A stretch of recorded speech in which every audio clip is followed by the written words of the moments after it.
Union council 27 city के chairman Arshad उर्फ गुड्डू मरी ने नेशनल प्रेस क्लब हैदराबाद पर मीडिया से गुफ्तगू करते हुए कहा कि आम इंतखाबात में चेयरमैन बिलावल भुट्टो जरदारी वजीर आज़म पाकिस्तान होंगे।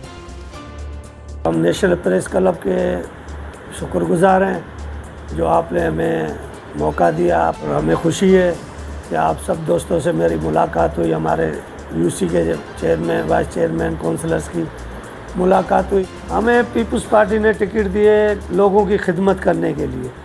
जब हम लोगों की खिदमत करने आए तो जब हम नहीं खाएंगे तो हम किसी को खाने भी नहीं देंगे। अब पहले जो कुछ भी होता रहा है उनके ऊपर इंक्वायरियाँ भी चल रही हैं। हम नहीं चाहेंगे कि हमारे ऊपर कोई दाग आए। मैं आपके मीडिया को वाज़ेह करूं, आज भी जो हमारे पास स्टाफ है उसकी तनख्वाहें रुकी हुई हैं। अब बताओ कि मुझे कि प्यून की तनख्वाह है 40,000 या 35,000, किसी की तनख्वाह है, किसी की 50,000 तनख्वाह है, वो रोकी हुई है। हमारे को फंड आ रहा है 5 लाख। 5 लाख फंड में से 2.25-2.5 लाख रुपया हमारा चला जाता है तनख्वाहों में। 30 से 40,000 हमारा FBR टैक्स है और इनकम टैक्स ये वो कट जाता है। 3 लाख हमारे समझो ये चले गए 3 लाख 10-20 हज़ार रुपये। बाकी हमें यूसी में बचता है 1,70,000 या 80,000। बिलावल भुट्टो ने हमारे ऊपर एतमाद किया है, हम उस एतमाद को ठेस नहीं पहुंचाएंगे। हम जो भी सरकारी पैसा है वो हम अपने इलाके पे खर्च करेंगे। हाँ, हम करप्शन करें, ऑडिट ऑफिसर को हम चैलेंज करते हैं, हमारे ख़िलाफ़ इंक्वायरी करें। फ़कीर का पेड़ हुआ या गुरुनगर चौक हुआ, ये यूसी मेरी ही लगती है। मेन इशू है आवाम भी हमारे साथ ताउन नहीं कर रही है। आवाम क्या करती है, मच्छी मार्केट है या जो भी दुकानदार हैं वो अपना कचरा बोरियों में बांध के वो नाले में डाल देते हैं। उसकी वजह से नाला ब्लॉक हो जाता है। दूसरी बात के नाले के ऊपर तकरीबन इंक्रोचमेंट हो गई है।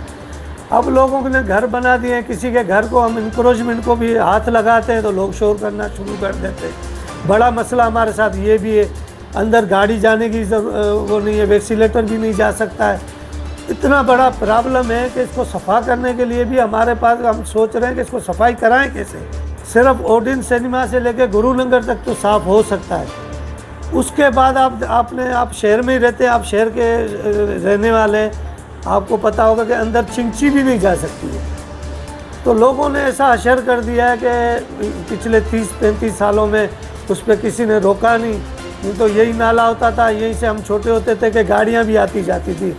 जब ट्रकें होती थी, ट्रक कचरा उठाती थी तो वो ट्रकें इधर से ही गुजरती थी। गरीब आवाम पाकिस्तान पीपल्स पार्टी के साथ है, कारोबारी हजरात भी हैं, जो भी हैं लोग, उन सबको पता है कि पीपल्स पार्टी की हुकूमत आती है तो रोज़गार भी मिलता है, बेरोज़गारी भी ख़त्म होती है, मज़दूर भी खुश होता है और बिजनेसमैन भी खुश होता है। क्योंकि हमारे दौर में पीपल्स पार्टी के पाकिस्तान बिलावल भुट्टो चेयरमैन साहब का यही विज़न है और आसिफ अली जरदारी साहब का कि लोग खुशहाल हों। और हमें उम्मीद है कि पाकिस्तान पीपल्स पार्टी को लोग भरपूर वोट भी डालेंगे और इंशाअल्लाह हम पूरे पाकिस्तान से peoples party Bilawal Bhutto chairman की क़यादत में कामयाबी हासिल करेगी। ये एक सरप्राइज़ होगा। पाकिस्तान पीपल्स पार्टी से ताल्लुक़ रखने वाले यूनियन काउंसिल 27 सिटी के चेयरमैन अरशद उर्फ गुड्डू मरी ने यूसी के vice chairman Kamran Qureshi, general councillor Farhan Shaikh, general councillor Javed Gaho और रहीम इमरानी के हमरा नेशनल प्रेस क्लब हैदराबाद में मीडिया से बातचीत करते हुए कहा कि बिलावल भुट्टो जरदारी ने उन पर एतमाद किया और वो उनके एतमाद को ठेस नहीं पहुंचाएंगे। जो भी सरकारी पैसा है वो अपने इलाके पर खर्च करेंगे। अगर हम करप्शन करें तो ऑडिट ऑफिसर हमारे खिलाफ इंक्वायरी करें। उन्होंने कहा कि पीपल्स पार्टी के चेयरमैन बिलावल भुट्टो जरदारी और आसिफ जरदारी का यही विजन है कि लोग खुशहाल। हमें उम्मीद है कि लोग पीपल्स पार्टी को वोट भी देंगे और बिलावल भुट्टो जरदारी की क़यादत में पूरे पाकिस्तान से पीपल्स पार्टी कामयाबी हासिल करेगी और ये एक सरप्राइज़ होगा।